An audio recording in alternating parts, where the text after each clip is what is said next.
आज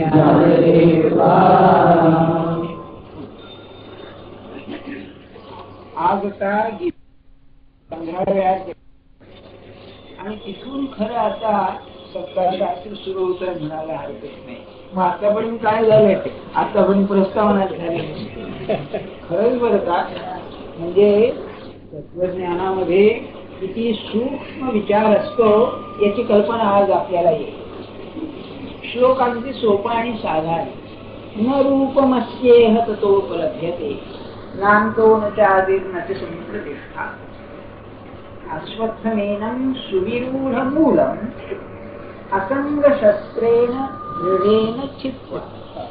पुढचा श्लोक खरं म्हणजे घ्यायला पाहिजे. ततःपदं तत्परमार्गितव्यं. पण आपण एवढाच ठेवा. कारण ज्ञानेश्वर महाराजांनी त्याच्या पुरतच एक भाष्य केलेलं. श्लोकाचा अर्थ काय आहे? या अश्वत्थाचं आतापर्यंत वर्णन केलं. पण जे वर्णन केलं तसं त्याचं स्वरूप अनुभवाला येत नाही. तस्य रूपम ह्या उपलब्धते. त्याचं स्वरूप तसं वर्णन केल्यासारखं अनुभवाला येत नाही.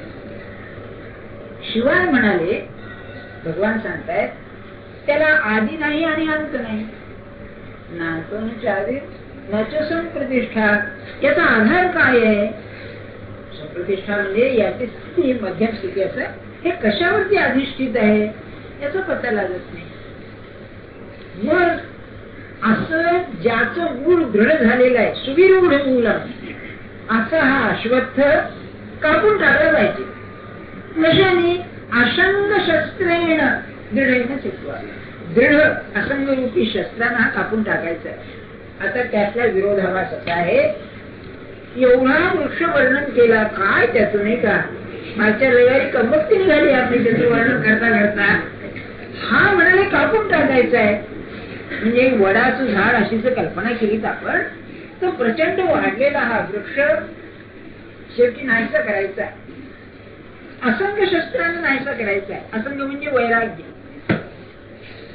संग नाही, तो चिकटलेला नाही कुठेही. म्हणून गीतेमध्ये एक पालुपद पुन्हा पुन्हा आहे. ध्रुपद किंवा पालुपद.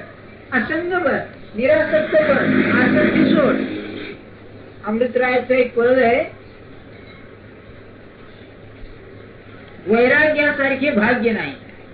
ही गोष्ट खरी आहे. आपल्याला सांगू का काय आहे? मग तुम्हाला सांगतोच मी असं म्हणतो. परमार्थ जर पाहिजे असेल जगाला मेलं पाहिजे. मला क्षमा करा, हे मी मलाच सांगतोय असं समजतो. जोपर्यंत जगातल्या कोणत्याही गोष्टीबद्दल यत्किंचित वासना आहे तोपर्यंत परमार्थ नाही. याला असंग म्हणायचं. म्हणजे पैसा जाऊच द्यावं. पैशात काय आहे? हिंदुस्थानात भीक मागितलं तरी पैसा मिळेल. पण सगळ्यात कठीण असेल तर लौकिक कठीण येतात. मोठेपणाचं आहे किंवा मी कोणीतरी आहे नाही, मी आहे हे सुद्धा बाधक आहे. काय ज्ञानराजांनी सांगितलंय. मी जे आपल्याला हजार वेळा म्हणतो की हा ज्ञानकोश आहे, एन्सायक्लोपीडिया याचा परमार्थाचा. एका वाक्यात त्यांनी सांगितलंय कसं राहावं जगात. हा अमुका ऐसी नोहावी सेची लोका. की अमुक मनुष्य हा आमचा आहे अशी लोकांना आठवण सुद्धा राहू नये इतकं मेल्यागत राहिलं पाहिजे. हे वैराग्य आहे. याचा अर्थ आलं आलं, नाही आलं नाही आलं. मिळाला पैसा ठीक, न मिळाला ठीक, निंदा आली ठीक, स्तुती आली ठीक, त्याचं भानच नाही. एक प्रकारे बालोन्मत्त विषयाची वृत्ती आहे. लहान मुलाला काय हो, तुम्ही दागिने खोटे घातले काय खरे घातले काय. किंवा एखाद्या वेड्या माणसाला तुम्ही चांगले कपडे घातले काय घाणेरडे कपडे घातले काय. जशी देहाची अवस्था त्याला माहितीच नाही तसं मी कोणत्या परिस्थितीमध्ये आहे त्याचं भान नसणारच नाव वैराग्य. की मी एखाद्या फ्लॅट मध्ये राहतो का झोपडीत राहतो, अंगावर कपडा आहे का नाही. तुकाराम वाणचा एक अभंग आहे साधा सोपा. आपल्या स्वभावे तैसे जेथे असो तैसे तेथे दिसो साजिरेची. काय हे आदर्श आहे, मला कबूल आहे. पण खरी कमाल आहे संन्यासाने वैराग्य वैराग्य धारण करण्यात नाही. प्रपंचात राहून असं राहणार यात मजा आहे खरी. प्रपंचामध्ये लोक स्तुती करतायत नाही त्याचा विषय. घरातली माणसं तोंडावर निंदा करताय, कसला आलाय परमार्थ तुमचा, तरी याला त्याच. मग एकच पाहिजे. एक महाराजांचा दृष्टांत आहे सांगतो आपल्याला. आपण अगदी हृदयाशी धरून ठेवा परमार्थाच्या बाबतीत. साधकाने कसं राहावं. मला एक सर्कस होती. सर्कस मध्ये मला 2-4 लोक तंबूमध्ये बसलेले होते खेळ पाहायला. त्या घोडा आला. ते घोड्यांचे खेळ असतात. तर त्या घोड्याला तो नाचवीत होता रिंग मास्टर. त्याच्या हातात लांब चाबूक असतो आणि त्या दोरी असते. तर तो चाबूक तो फिरवतो. त्या घोड्याचं लक्ष प्रेक्षकाकडे कधी नसतं म्हणाले, फक्त त्या दोरीकडे असतं, त्या चाबकाच्या दोरीकडे असतं. तसं वैराग्य म्हणजे भगवंत मला काय म्हणेल, ज्ञानेश्वर महाराज मला काय म्हणतील, हे ध्यानात ठेवून जो जीवन जगतो त्याचं नाव वैराग्य.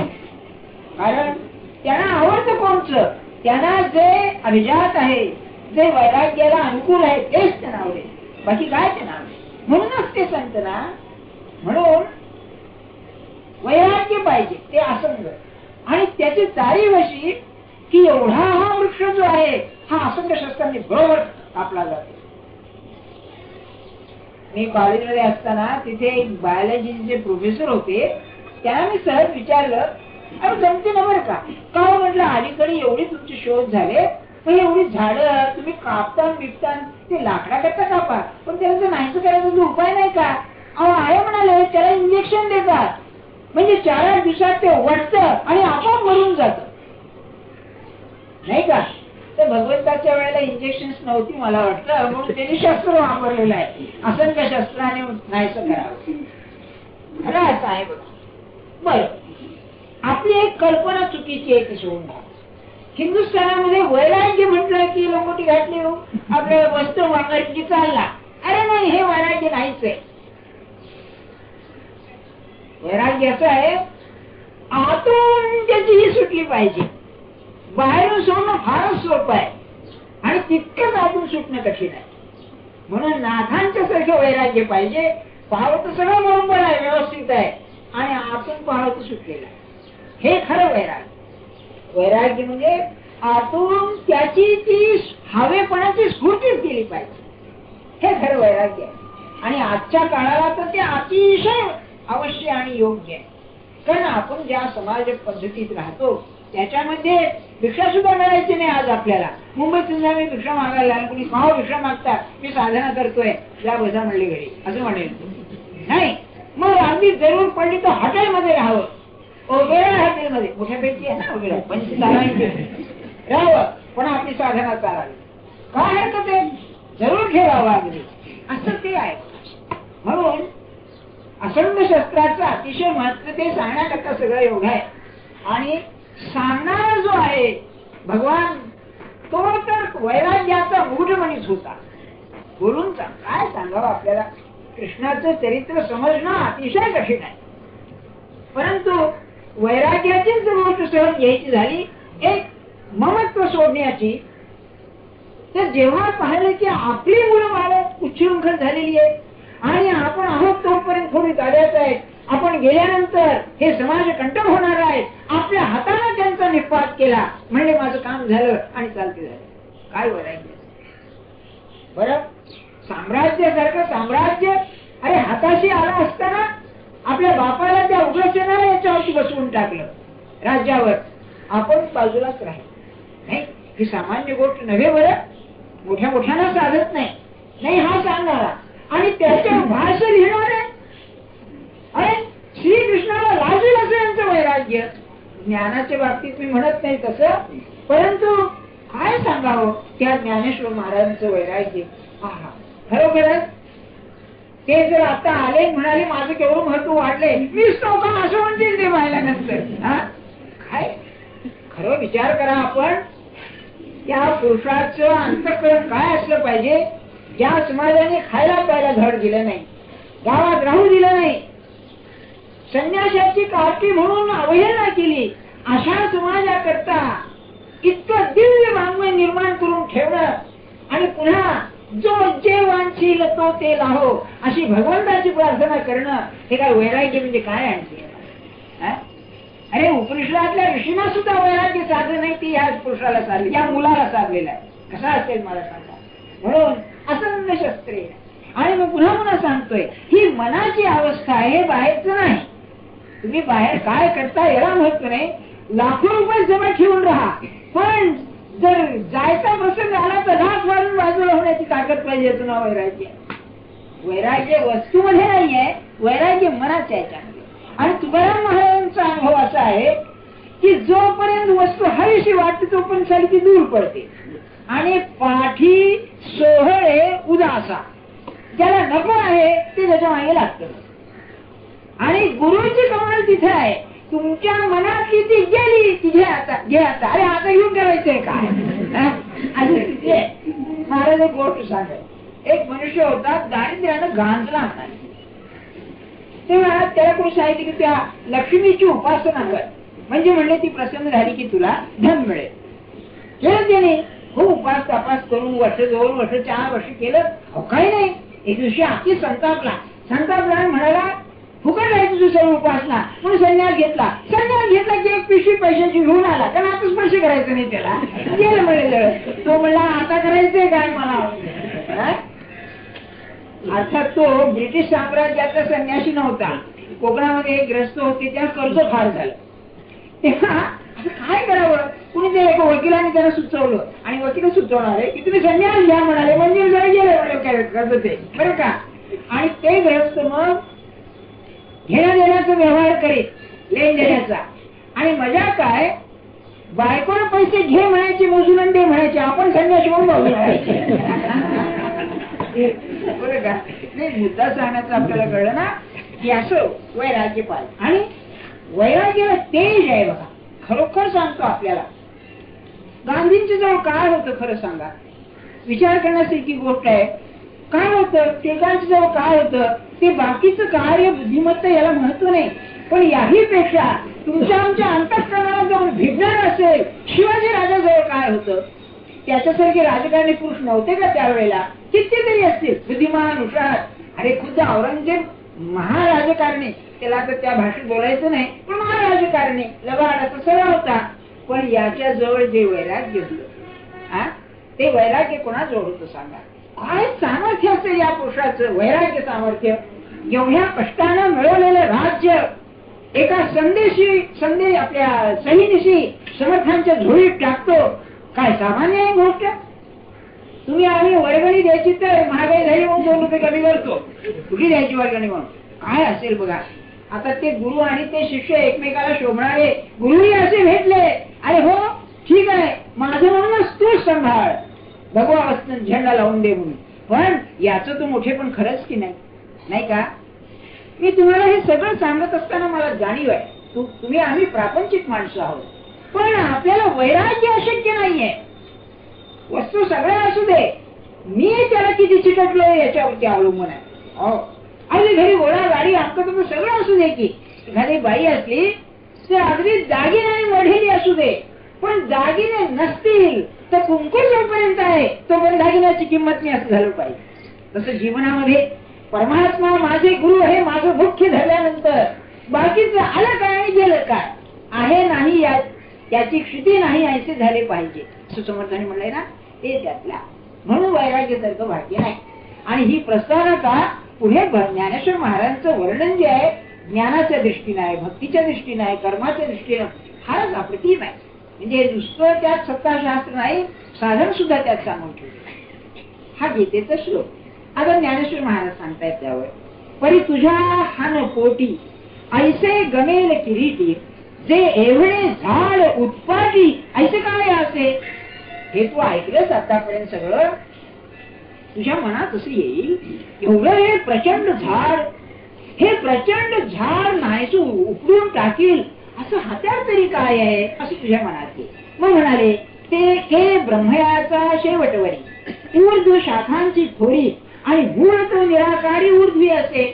याचा अर्थ विस्तार पाहावा तो म्हणले असा आहे, ब्रह्मलोकापर्यंत त्याचा विस्तार. ब्रह्मलोकाच्या पलीकडे ऊर्ध्वी आणखी, मग तिथे निराकार ब्रह्म. ही आपल्याकडे कल्पना आहे की ते जे सप्तलोक आहेत त्यातला शेवटचा ब्रह्मलोक. आणि राधाकृष्णांनी सुद्धा आपल्या ब्रह्मसूत्राच्या प्रस्तावनेमध्ये त्या ब्रह्मलोकाचं असं वर्णन केलंय की जिथे आत्मज्ञानी पुरुषच असू शकतात. एक सांगून घेतो यांची कल्पना काय आहे ती. तुकाराम महाराजांचा एक अभंग आहे, तो असा आहे. अवतार तुम्हा धराया कारण, उद्धरावे जन जड जीव. आणखी एक अभंग आहे. आम्ही वैकुंठवासी आलो याची कारणा. याचा अर्थ काय म्हणजे त्याचा भेद आहे. संतांच्या मध्ये सुद्धा अवतारी संत आणि तयार झालेले संत असा ते भेद करतात. म्हणजे अवतारी संत कुठून येतात असा प्रश्न आहे ना. तर त्यांचं म्हणणं असं हे ब्रह्मलोकात असतात आणि भगवंताचा आदेश झाला म्हणजे त्या त्या कार्यापुरतं ते येतात. रामकृष्णाने म्हणाले की आणखी 250 वर्षाने पूर्वेकडे जन्म घ्यायचा, म्हणजे आईच्या राज्यात जिथे धुंद असते तिथे आम्हाला जावं लागतं. हा त्यांनी असं म्हटलं. या सगळ्याचा अर्थ असा की अवतारी संत म्हणून काही निराळची आणि ज्ञानेश्वर महाराज त्यातलेच बरं का. तर हे जे अवतारी पण जेथे राहतं, अवतारी संतांचं स्थान जे आहे त्याला त्यांनी ब्रह्मलोक असं म्हटलेलं आहे. हे काय आहे, हे ईश्वर स्वरूपच. ईश्वर ब्रह्मलोकातच राहतो, परंतु इथून या ज्या सृष्टीच्या निर्मितीसाठी भगवंत संकल्प करतो त्याचं रक्षण करण्याकरता तो येतो. पुन्हा सांगतो, हे अतींद्रिय ज्ञान आहे. संत काय म्हणतात ते हे म्हणतात, ते खरं असलं पाहिजे, बाकी त्याला तर्क लावून चालणार नाही.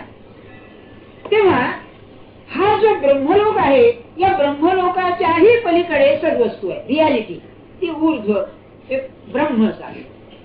खाली पाहावं तर म्हणतात पुढे, हा स्थावरही तळी फाकत आधीच्या डाळी, माझी धावत असे तुझ्या मुळी मनुष्य रूपी.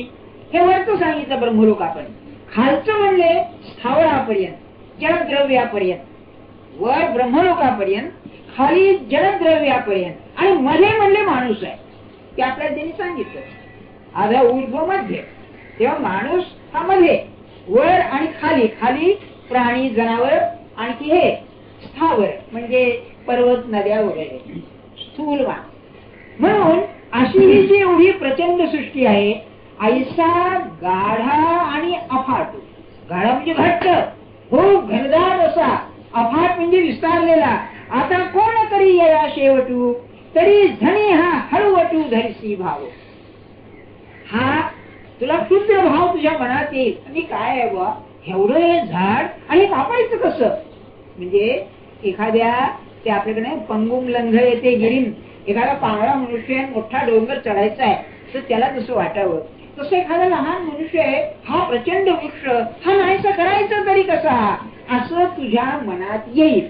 मग परिहा उन्माळा उद्देशे येत सायासची काहीसे, काय बाळा बागुल देशे जवळावा आहे.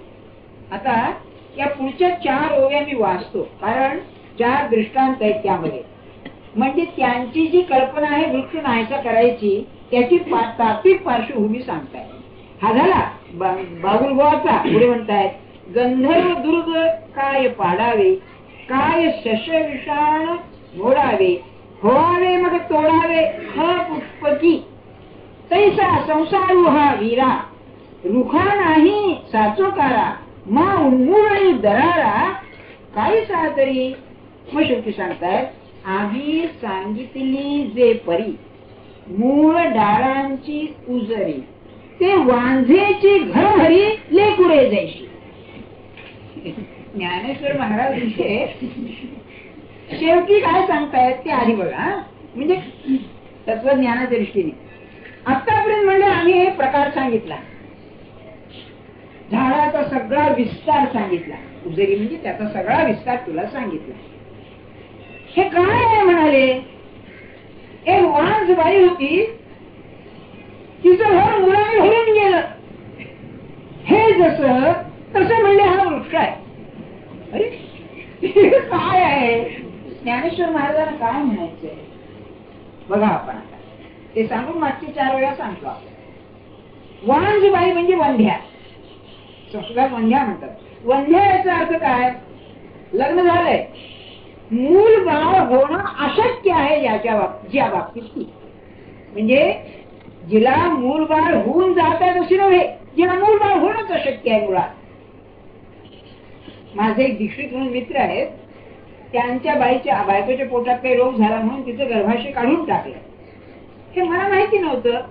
ते आम्ही सहज म्हणले की क्यों भाई आपको कोई बच्चा नहीं पैदा हुआ?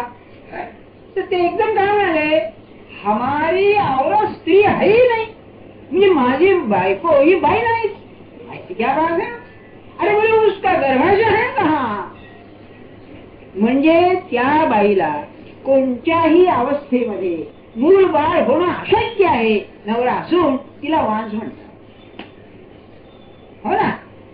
म्हणजे ती आणि नवरा दोघच जण, दुसरं नाहीच काही.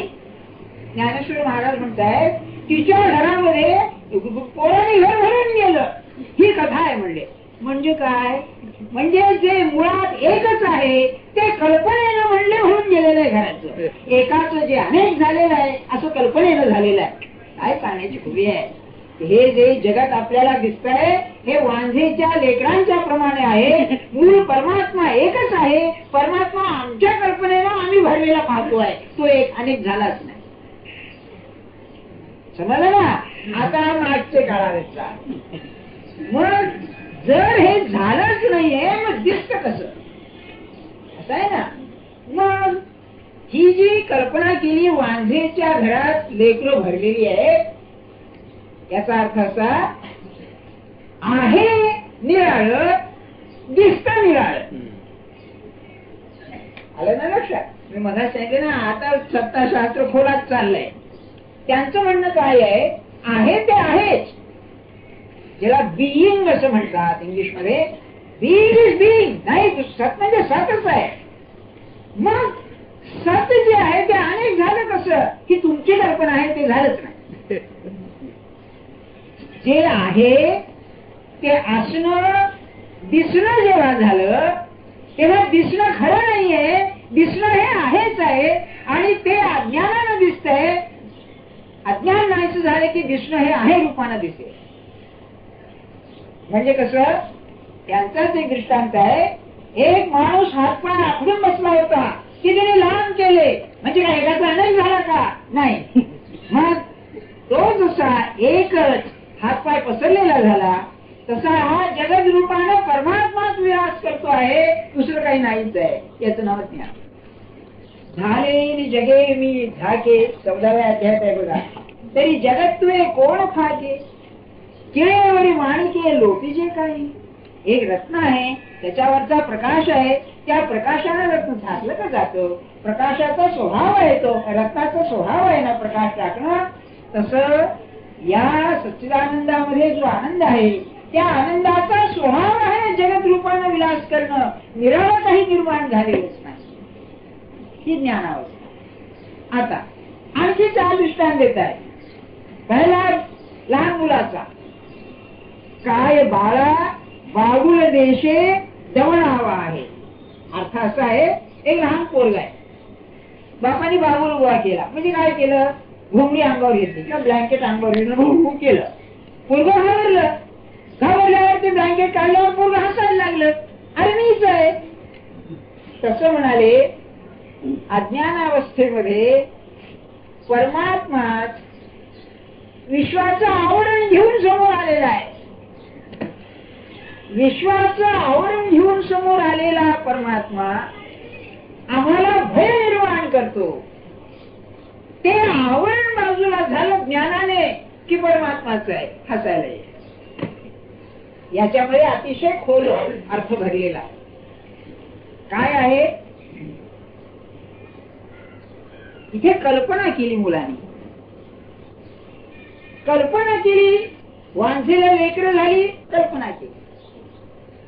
माणसाच्या एकंदर जीवनामध्ये कल्पनेचा गोंधळ भयंकर आहे. हे आता मानसशास्त्र सांगतो. कल्पनेशिवाय मनुष्य जगू शकत नाही. अगदी साधी गोष्ट घ्या.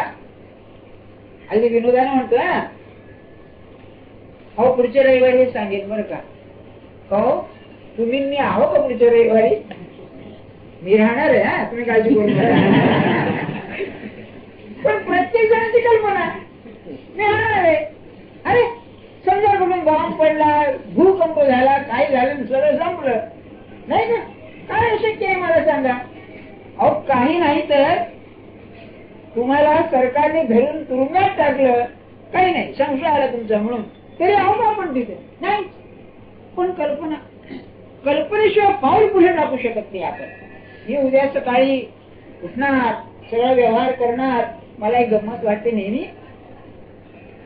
या डॉक्टरनी बाळणपणाच्या तारखा देतात बाया, ते नेहमी चुकतातच. ते चुकणं हेच त्याचा धर्म आहे असं दिसतंय बरं का. परंतु त्या बाईला तरी कल्पना असते का? होणाऱ्या बाईला कल्पना नाही. शब्द सुद्धा कसा वापरतो दादा नाही. सांगणाऱ्या बाईला कल्पना नाही, होणाऱ्या हे निश्चितच असं म्हणायचं. आता ती कल्पनाच असू शकायची घडला, परंतु होणाऱ्या निश्चित. सगळीच कल्पना कल्पना कल्पना. अहो पदोपदी कल्पना आहे. तुम्ही जेव्हा गाडीला येता, गाडी वेळेवर आली नाही तर कल्पना भंग झाली म्हणता. म्हणजे बरोबर वेळेवर येईल ही कल्पनाच, ती इथे आणून सोडील ही कल्पनाच, सगळं कल्पना. म्हणजे मी जिवंत राहणार आहे इथपासून सगळं जीवन कल्पनाने भरून गेलेलं आहे. फक्त जोपर्यंत दृश्याच्या नियमाशी कल्पना जुळते तोपर्यंत कल्पना खरी, बाकी कल्पना खोटी. आता ह्या संबंध जगताबद्दल जर विचार करायचा तर इतक्या जगताला कल्पना करण्यापेक्षा आपल्या जीवनाविषयी बघा. आपल्याला आपल्या अंतकाळाची कल्पना आहे, केव्हा येईल, कसा येईल, कुठे येईल याची कल्पना. पण कल्पना करतो. कशी कल्पना करतो? असं व्हावं, तसं व्हावं, काय हातपाय थकू नये, ते व्हायचं ते होतच असतं, पण याची कल्पना. एखाद्या मुलीचं लग्न व्हायचंय, लग्न होणारच, ही कल्पना नाही का? लग्न न झालेल्या कुमारिका किती आढळतात. माझ्या काही विद्यार्थिनी मला आता भेटतात, 40 वर्षाचं वय, काय कुठे राहता, काय करता, अजून आडनाव बदललं नाही, असं 40 वर्षाचं वय झालं. पाहून पाहून आईबाप थकले, लग्न नाही झालं. पण लग्न मुलगी झाली की लग्न व्हायचंच. महाराज एक गंमत करायचे, एखाद्या मुलीचं लग्न व्हायचे म्हणून आईबाप काळजी करू लागले. ते म्हणायचे मुलाच्या लग्नाची काळजी करायला पाहिजे, मुलीच्या लग्नाची काळजी करायचं कारण नाही. का म्हणाले? कारण नवरा नेहमी मोठा असतो मुलीपेक्षा. तेव्हा म्हणले तो आधी जन्माला आलाच असला पाहिजे, मग काळजी कशी करायची? पण आता या नियमात थोडा बदल करायला पाहिजे हळूहळू, नाही का? आला की नाही कोणा ढोकाचं म्हणायला पाहिजे. आता मुद्दा सांगायचं काय आपल्याला, किती कल्पनेचं साम्राज्य आहे, सगळीकडे कल्पना. किंबहुना मला असं वाटतं आपल्या जीवनातून आपलं सगळं जे रम्य आहे त्या कल्पनेमध्ये आहे. आणि कल्पनेचा संबंध सगळा भविष्य काळशी असतो आणि भविष्य काळा येतो पत्ता. खरं असं आहे बघा. कल्पना काय करते? कल्पनेची 4 गुण आहेत. मी काय म्हणतोय, तुम्ही पुस्तकं न वाचता थोडस मानसशास्त्र शिकून घेतलं तरी पुढे, हे सगळं मानसशास्त्र नाही. पहिली जर कल्पनेचा धर्म असेल तर कल्पना प्रतिमा निर्माण करते, रिप्रेझेंटेशन. म्हणून कल्पनेचा स्मृतीशी फार निकट संबंध आहे. ते कृष्णमूर्ती म्हणतात स्मृती नाहीशी करा, स्मृती नाहीशी करा, भरडमध्ये पार कल्पना. किंवा बाहेरचा जो संबंधच नसेल तर भ्रम असतो. दारू प्यायलेल्या माणसाला लाल उंदीर फिरतायत असं दिसतं. लाल उंदीर कुठे आले पण त्याला दिसतात ते भ्रम आहे बरं का. हे सगळं हे 4 कल्पनेचे धर्म आहे. ज्ञानेश्वर महाराजांनी 3 धर्म त्यातले घातलेले आहेत. मग मी उगीच का ज्ञानेश्वर महाराजांना इतकं चाहतो सांगतो, काय हे सगळं प्रयोगांचे सिद्ध झालेलं मानसशास्त्राचं ज्ञान त्याने दृष्टांत असे घातलेले आहे. बाबुलबाबाचा जो दृष्टांत हे भयानक आहे, पण आवडीत वस्तूची कल्पना आहे. तसं परमात्माला जगताचं आवरण आहे, त्या आवरणाला घाबरून हा काहीतरी कल्पना करतो, म्हणून ते खरं आहे.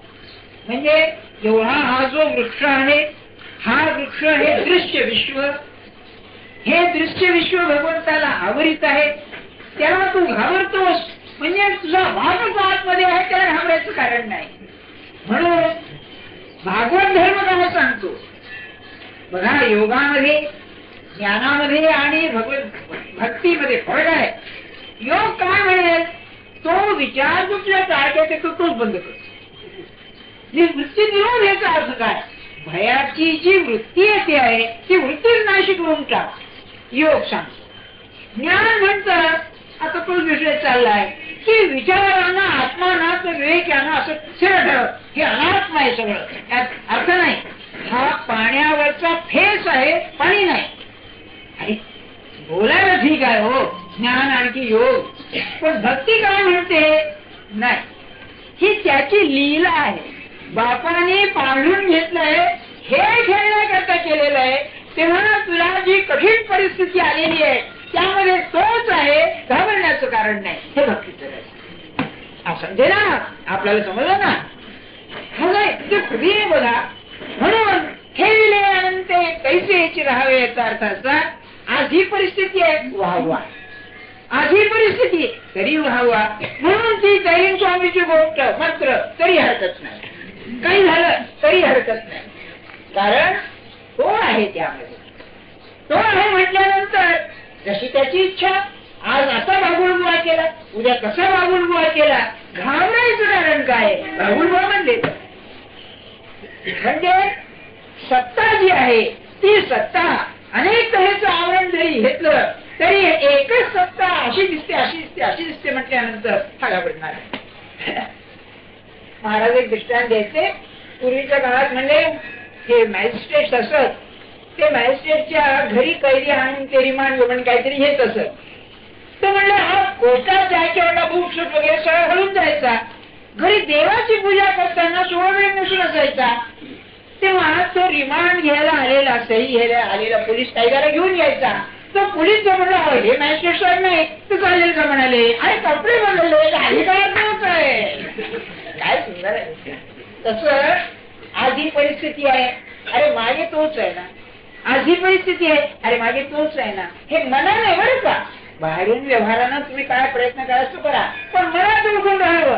आज त्यांची इच्छा ही दिसते, अशी परिस्थिती आली, उद्या ही दिसते.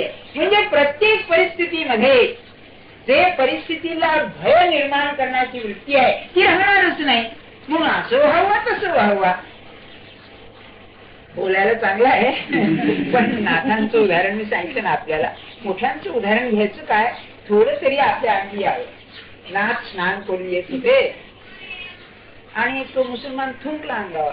तुम्ही थोडा विचार करा, नाथांच्या सारखा समाजमान्य पुरुष त्यावेळेला किती राजसत्तेची उर्मी असली, म्हणजे उर्मटपणा असला पाहिजे.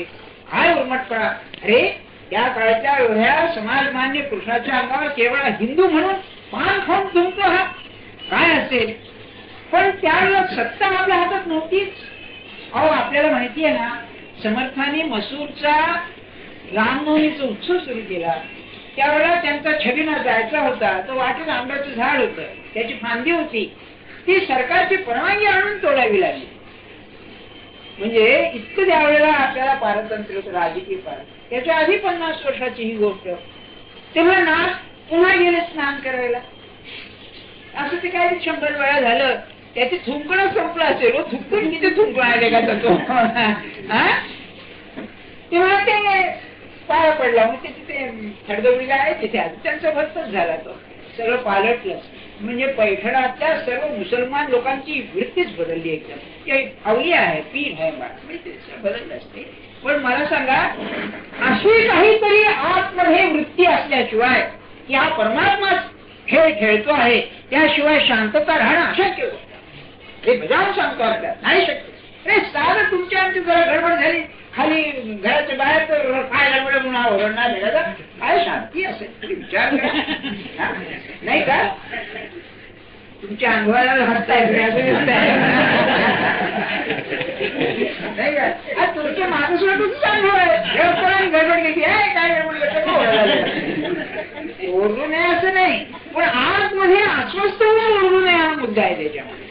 बरोबर का, हे आहे मुख्य मुद्दा सांगण्याचं काय आपल्याला, की तो जो बाहुल बुवा आहे त्याचा अर्थ असा आहे, ज्ञानेश्वर महाराजांना असं सांगायचं, एकच सत्ता सगळीकडे काम करते, हे पांघरून घेते उद्या ते पांघरून घेते उद्या ते पांघरून घेते, सत्ता एकच आहे. म्हणून घाबरायचं कारण. कल्पना कशी असते बघा, थोडस मी अश्लील उदाहरण सांगतो पण तुम्हाला समजायचं आहे, तुम्ही वडील आहात. काव्यामध्ये विशेषतः संस्कृत काव्यामध्ये स्त्रियांचं अधरामृत अधरामृत अधरामृत, बरं का, काय नाव तरी बघा, अमृत. बरं, ज्ञानेश्वर महाराज अमृताने भराला अमृत म्हणतात, बरं. भर्तृहरीने फार मजा केली आहे. ही कशी कल्पना आहे माणसाची. भर्तृहरी काय म्हणतो, या याच्यामध्ये शृंगार शतकामध्ये अधरामृत वर्णन केलेलं आहे, पण वैराग्य शतकामध्ये तेच अधरामृत मुखम लाला क्लिन्नम, लाला म्हणजे थुंकी असं वर्णन आहे. तर मुख लाला क्लिन्नम म्हणजे थुंकीने भरलेला आहे. त्या अधरामृताला कल्पना बदलली की थुंकीचं स्वरूप आहे. मूळ थुंकी हा लगाचा अधरामृत म्हणतोय त्याला. आता कल्पनेचं लक्षात आलं ना, जास्त नको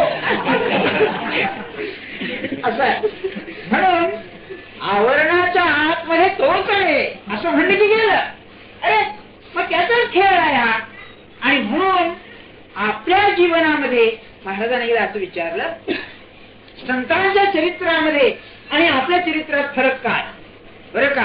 त्याच दिवशी म्हणाले, हा जुनी 50-60 वर्ष, त्याच दिवशी म्हणाले आपलं चरित्र म्हणजे चरित्र, त्यांचं चरित्र म्हणजे लीला. लीलामध्ये चरित्रात काय फरक आहे. आपलं चरित्र नुसतं घटना घडत जातात, त्यांच्यामध्ये परमात्मा खेळतो म्हणा. का खेळतो, कारण त्यांना ती सत्ता प्रत्येक गोष्टीत दिसते.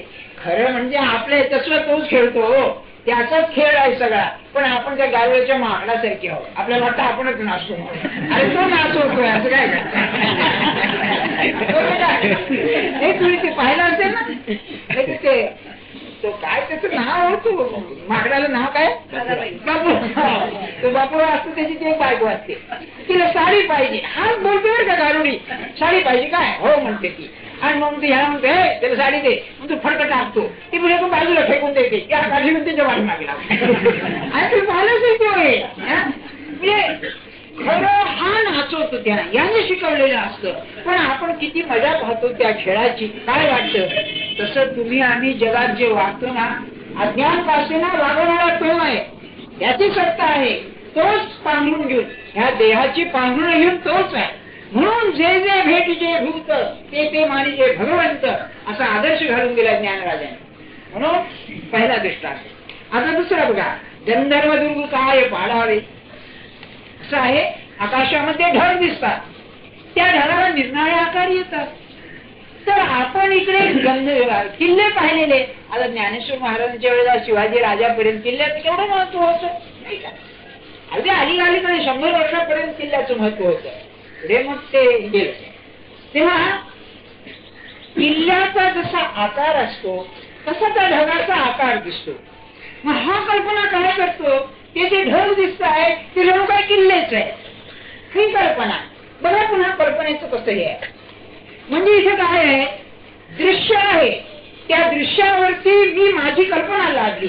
याला वेदांत अध्यारोप असं म्हणतात. अध्यारोप म्हणजे काहीतरी दिसतंय, त्याच्यावर मी माझ्या कल्पनेला आरोप करायचा. मला ती गंमत सांगितली ना, ते विल्सन कॉलेजमध्ये मुलगा आमच्या एमएच्या वर्गाला यायचा. तर ते त्याला काहीतरी ते का मुलीचं प्रेम घेऊन होतं, भानगड होती काय की. सर म्हणा तू कशाला भानगड पडतो. सर नाही म्हणला माझं प्रेम आहे. तर मी त्याला म्हणलं तिचं प्रेम तुझ्यावर आहे का, ते कसं सांगता येईल. म्हणजे तुझं 8 आणे प्रेम आहे, बाकीच्या 8 आण्याचं काय म्हणलं, नाही का. ही तुझी कल्पना. खरंच म्हणलं मी, ही तुझी कल्पना आहे.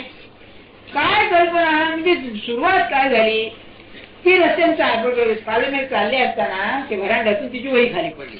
याने उचलून तिला दिली, ती हसली. चालेल प्रेम काय सांगायचं. म्हणजे हा मनुष्य भ्रमात असतो बघा.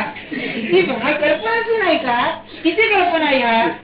तसं त्या आकाशातले ढग आहेत, अरे ढग आहेत, तू किल्ल्याची कल्पना केली आहेस, ते नाही आहे. तसं आपण जगामध्ये जे जीवन जगतो ते जीवन प्रत्यक्ष काही निर्माणाचं आहे, मीच त्याच्यावरती माझा अर्थ लादतो. पैसा मिळाला, मी गॅजेटेड ऑफिसर, आमची फार भयंकर बंड असते, गॅजेटेड ऑफिसर आहे बरं का. तसं आहे लाखोपती, अलीकडे लाखोपतीची किंमत राहिली नाही म्हणतात, पण असं. किंवा एखादा कोणी ऑफिसर असला, काय म्हणजे आयएस ऑफिसर म्हणून असतात किती काय ते, म्हणजे त्या परिस्थितीवर आपण जो अर्थ लागतो तो केवळ आमच्या कल्पनेचा, ते नसतं. किंबहुना ते पुढे त्यांनी म्हटलंय ना पुढच्या ओळीमध्ये की त्याला आपण असं नाहीच काही की परिस्थिती आहे बदलून जाते, पण मी मात्र माझा अर्थ त्याच्यावरती लावतो. हे किती आहे, याचं मूळ किती खोल आहे. जो देह मी नाही तो देह सुद्धा मी म्हणतो, ही कल्पनाच आहे. किती खोल आहे बघा. सगळं जाईल आणि ती कल्पना काढणं कशी नाही. म्हणून ज्ञानेश्वर महाराज हा अमुका ऐसी नोहमी तेच लोका मृतवत जगात राहणं. मी महाराजांचं आपल्याला सांगितलं ना, महाराज म्हणाले परमार्थ अगदी सोपा आहे, 2 पायऱ्यांचा आहे. 2 पायऱ्या म्हणजे किती सोपा हो. पहिली पायरी म्हणजे घरात पाहुण्यासारखं राहायला शिकावं. पहिली पायरी सोपं नाही हा, ते उदाहरणच दे. म्हणाले एका मित्राच्या मुलीच्या लग्नाला एक ग्रस्त गेला. तेव्हा आता जुना मित्र म्हणून त्याचं फार त्यांनी बर्दाश्त ठेवली. सगळ्या मोठ्या मोठ्या समारंभामध्ये हा आपल्या विहायांच्या बरोबर असायचा. पण म्हणले वरातीच्या वेळेला हार काही आले नाही. तेव्हा आता नवरा बायकोने मिळवायचं हार पाहिजे. तेव्हा ज्याच्याकडे गेला होता म्हणजे मुलीच्या बापाच्या, त्याला इतकी काळजी लागली, डोक्याला ताप, हार आले नाही, हार आले नाही. आनंद दात म्हणाले, सगळ्यात भाग घेत होता, पण हार आले नाही, याच्या डोक्याला ताप नाही काही. असं घरात राहणं म्हणजे परमार्थ आहे. जमलं तर बघा भाऊ, आपल्याला कधी नाही जमलं नाही. पाहुणे कशाला चौकशी करतोय, बिल किती झालंय चौकशी करतोय का नाही. आमचं नाही आलं, तुमचं झालं नाही, काही नाही. ती काय विहीर रुसली कर, जावई रुसला, याला काही आहे फक्त नाही का. किंबहुना जावई रुसला आणि याला समजुतीला पाठवला, हा मजेत जाईल, मजेत येईल नाही काय, कशाला चौकशी करतोय. असं आहे. याच्याही पलीकडे घरात मेल्यासारखं राहावं, याच्या पुढची पाठ. असलं तर असलं, नाही तर नाही. आठवण आहे तर आहे, नाही तर नाही. समजा एखादा म्हातारा मनुष्य आजोबा आणि असे आपण होऊन घरात पडलेले आणि सण आहे काहीतरी, आणि घरातल्या माणसाला त्याला जेवण घ्यायची आठवणच राहिली नाही, तरी त्यांना वाटलं पाहिजे की बरोबर आहे, नांदी आता पुढचं काय व्हायचं त्याची. हे आहे. म्हणून आमच्या कल्पना आम्ही सगळ्या याच्यावर जीवनावर लागतो. सरती काढली. तिसरी गोष्ट काय, शशविषाण मोडावे. आपल्याकडे हा वेदांतातला नेहमीच दृष्टांत आहे. सस म्हणजे ससा. सशाला कधी शिंग असणं शक्यच नाही. हा कल्पनेनं त्याला शिंग आहे निर्माण करतो आणि मग ती मोडायची. याला सृजनशील कल्पना, क्रिएटिव्ह इमॅजिनेशन. वस्तुस्थिती दृश्य कसं आहे त्याच्यावर आपली कल्पना लादायची आणि मग त्या कल्पनेत रमायची. म्हणून म्हणाले हे जग कसं आहे ते हे जग जसं आहे तसं पाहतच नाही. आम्ही ते सुखाचं आणि दुःखाचं म्हणतो. जग आहे कुणाचं, खरं म्हणजे जग न्यूट्रल आहे. हे नाही ते नाही, सुखाचं नाही दुःखाचंही नाही, आम्ही ते बनवतो. अहो खरं असं होतं, ते ग्रस्त होते, त्यांच्या ऑफिसमध्ये खालच्या मनुष्याला वर ढकलला. हे नेहमीच चालतं, तुम्हाला माहिती आहे. चला भारी अस्वस्थ झाले. त्यांचे गुरु फार हुशार होते. गुरु नेहमीच हुशार पण त्यातल्या व्यवहारी होते. गेल्या गुरुला काय हो काय काय म्हणले, मी इतकं जप करतो, अंक करतो, काय न्याय म्हणाले. खालचा मनुष्य वर गेला. हो म्हणले खरं आहे, तुम्हाला ही जागा मिळेल ते किती लोकांची वर आला तुम्ही म्हणाले. हो खरंय, मग म्हणाले आता करा. असं जगाकडे आपण पाहतो बरं का. म्हणजे ज्याच्यामध्ये जे नाही ते पाहून मग अरे गेलं पोटापुरतं तुला पाहिजे ना, खालचं वर गेला काय काय झालं काय, तुला तुझं मिळतंय ना. ध्येय ते नाहीच आहे. मी याचा अर्थ तुम्ही व्यवहारात आणण्याचं करावं असं मी म्हणत नाही. आपला विषय काय चाललाय तो बघा. त्याला मान तू किती द्यायचं, तुझी खरं ताकद असेल तर लाच मारून घरी जायचं नाही, मला सांगत म्हणून नाही का. लाच मारी तर पाहायला लागेल, खायला काही व्हायचं नाही. कोण ऐकतोय मला सांगा. अरे मोठ्या मोठ्याना अन्याय झाला तर कोणी पत्ता लागेल, आपली काय गोष्ट सांगताय. पण आपली कल्पना आपण त्याच्यावर, माझा अपमान झाला म्हणजे अपमान आणि मानाची हे जे ठरवतो आहे, स्केल ठरवतो, हाच ठरवतो ना. नाही परवा मी ऐकलं पेपरमध्ये होते, एक मोठे कोणी पोलीस ऑफिसर एकदम रिटायर झाले, त्यांनी ते बरंच केलं बरं का, मी नाही म्हणत नाही, पण पारमार्थिक मनुष्य काय करेल, राजीनामा दे, पण अपमान झाला म्हणून यात ते अर्थ नाही म्हणून दे. आपण काय करतो त्याच्यावर ती कल्पना लागतात ते नको आहे. आणि आता त्याचे जर लक्षात ठेवा, मी अनुभवाने सांगतोय, म्हातारा झाल्यानंतर कुणी अपमान केला तसं वाटतं, मी एवढा म्हातारा माझा अपमान करतो, म्हणजे म्हातारा पण हाच काहीतरी गुण होतो बघा. अरे तेच उलट असं झालं पाहिजे, याचा अपमानच करायला पाहिजे, काही शिकला नाही लेखाचा हा जन्मभर म्हणून नाही. म्हणून शशमिषाण मोडावे. आणि शेवटचा दृष्टांत बघा फार छान आहे. होवावे मग तोडावे हा पुष्पकी, म्हणजे आकाश मोकळं, अवकाश रिकाम शून्य. झाड निर्माण व्हायला घट्ट भूमी पाहिजे, आकाशात झाड निर्माण होणं अशक्य गोष्ट आहे. आणि जेथे झाड निर्माणच होणं शक्य नाही त्याला फूल येणं अशक्य आहे. म्हणजे त्याला अजातवाद म्हणतात तो हा आहे की जे हे जग तुम्ही झालं म्हणता हे ब्रह्माच्या ठिकाणी होणं अशक्य गोष्ट आहे. जे अनंत ब्रह्म आहे त्या अनंतातून अंतवंत येणं अशक्य गोष्ट आहे. ते झालं म्हणता आणि मग सुख दुःख भोगता, हे अगदीच व्यर्थ आहे.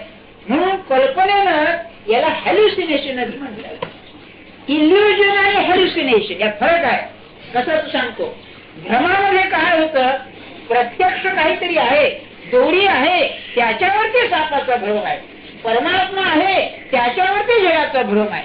पण एखादा मनुष्य अंधारात भूत नाचलेली दिसतात, अरे अंधारात भूत दिसतात म्हणजे मुळात काहीच नाहीये, तिथे तुला ते दिसतंय, हा अजातवाद आहे.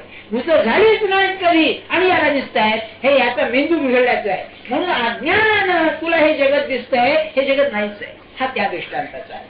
माझ्या आकलेपणानं मी विचार करून सांगतोय बरं. ज्ञानेश्वर महाराज काय म्हणतात हे त्याचं तेच जाणे बुवा. काय पुरुष आहे. पुढे मी म्हणतात, तैसा संसारू हा वीरा रूख नाही साचो काळा. याला साचा आकार, या जगाला खरा आकार नाहीच आहे, त्याचा आकार त्याला नाहीच आहे. आम्ही जे दिवस आकार आहे, मग उन्मळून दरारा काहीसा तरी, मग त्याला उकळून टाकण्याचा भय कशाला बाळगतो, त्याला मूळचं काही अस्तित्वच नाही. हे सांगून म्हणाले, आम्ही जो वांझेला ती गंड घरभर लेकरं झाली, एकालाच अनेक झाला असं आम्ही समजतो. ही आमची कल्पना आहे, मुळात तो अनेक झाला नाही असं त्यांचं. आता पुढच्या रविवारी कल्पना करून ना, पुढच्या रविवारी भेट माहिती आहे. जानकी जीवन स्मरण